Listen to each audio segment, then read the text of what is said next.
ہر سال کی طرح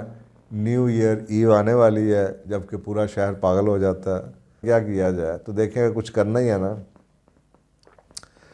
تو کمرے میں بیٹھیں اور ریفلیکٹ کریں، سوچیں کہ پچھلا سال آپ نے کیا گزارا، آپ نے کیا غلطیاں کی، آپ نے کیا سیکھا۔ اس ذات کا شکر ادا کریں کہ آج آپ زندہ ہیں، یہ سوچنے کے لیے بھی کہ آپ نے یہ سال پچھلا کیسے گزارا اور آپ نے کیا غلطیاں کی ہیں اور آپ نے کیا سیکھا ہے، اور آپ اگلے سال میں کیا نہیں کرنا چاہتے ان غلطیوں میں سے دوبارہ رپیٹ نہ کریں۔ وہ کہتے ہیں بے شک وہ خسارے میں ہے جس کا آج اس کے کل سے بہتر نہیں۔ یہاں پہ تو لوگوں کے سال سالوں سے بہتر نہیں ہیں، تو سوچیں وہ کتنے خسارے میں ہوں گے۔ تو اگر آپ ان لوگوں میں ہونا چاہتے ہیں تو آپ کو اللہ نے موقع دیا ہے کہ آپ بیٹھ کے اپنا پورے سال کو ریفلیکٹ ہی کر لیں کہ میں نے کون سے گناہ کیے، میں نے کن کن باتوں میں اللہ کو ناراض کیا، میں نے کن دوستوں کے ساتھ تعلق توڑا، میں نے کن رشتہ داروں کے ساتھ زیادتیاں کی، میں نے اللہ مجھے معاف کر دے، اللہ مجھے موقع دے کہ میں ان کو جو غلطیاں ہیں، جو خامیاں ہیں، جو گناہ ہیں،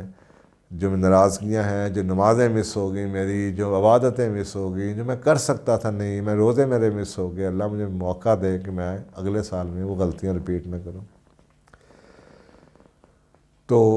دو چیزیں، ایک تو ریزولوشن ہو گیا اور ایک اسی ریزولوشن کی بیس کے اوپر،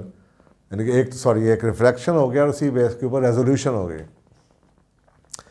پچھلے سال کو ریفلیکٹ کر لیا اور اسی کی بیس پہ ریزولوشن بنا لی کہ جی اگلے سال میں یہ نہ کروں جو میں نے اس سال میں غلطیاں کی ہیں۔ اور اس کے اوپر ایک حضرت عمر بن خطاب رضی اللہ تعالیٰ عنہ نے ایک ان کی سیئنگ ہے کہ جج yourself before you are judged. آپ کو پتا ہے کہ صحابہ کا بھی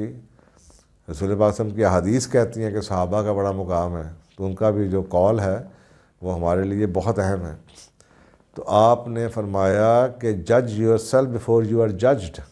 اپنے آپ کو ریفلیکٹ کرو، جج کر لو، غلطیوں کو دیکھ لو اس سے پہلے کہ تمہیں جج کیا جائے، اور evaluate yourself before you are evaluated, اپنے آپ کو ایویلیویٹ کر لو اس سے پہلے کہ تمہیں ایویلیویٹ کیا جائے۔ And be ready for the greatest investigation, روز آخرت میں جو سب سے بڑی انویسٹیگیشن ہونی ہے نا، اس سے پہلے اپنے آپ کو جج کر لو اور اپنے آپ کو ایویلیویٹ کر کے ٹھیک ہو جاؤ۔ سوچیں کتنی بڑی بات ہے۔ تو یہ جو میں نے ریفریکشن کی آپ سے بات کہی ہے، اسی بیس کے اوپر کہی ہے کہ یہ ہمارے پاس ایک پریسیڈنٹ موجود ہے کہ ہم اس پہ ریفلیکشن کر سکتے ہیں۔ یہ بہت اہم بات ہے۔ میرا خیال ہے کہ اب یہ سال تو ہر سال آنا ہے، تو میں نے ایک سوچا کہ میں اس کو ریکارڈ کروا دوں، ڈفرنٹ جگہوں پہ ڈفرنٹ لوگوں کے ساتھ ڈفرنٹ طریقے سے ڈفرنٹ موقعوں کے اوپر یہی سوال مجھ سے پوچھتے ہیں، میں ڈفرنٹ طریقے سے آداب کو ملحوظ خاطر رکھتا ہوا، محفل کو دیکھتا ہوا، کبھی اگنور کرتا ہوں، کبھی یار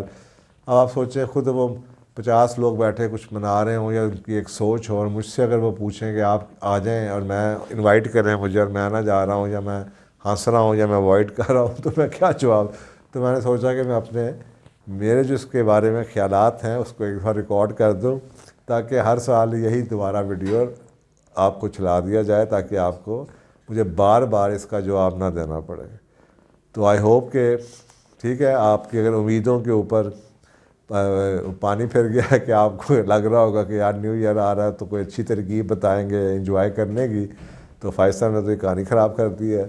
تو اس کے لیے مجھے معاف کیجیے گا۔ لیکن صاف ظاہر ہے کہ میں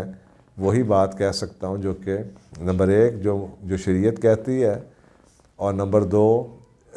میں اس سے زیادہ کچھ سوچ نہیں سکتا، میں اس سے زیادہ کوئی اپنی عقل نہیں استعمال کر سکتا، جو کہ میری لمٹ ہے۔ ان کے وہ کہتے ہیں نا وقالوا سمعنا واطعنا، اللہ سبحانہ تعالیٰ اور اللہ تعالیٰ کے رسول پاک صلی اللہ علیہ وسلم کے احکام کے بعد، حکم کے بعد میری کوئی اوپینین نہیں ہے۔ تو اس میں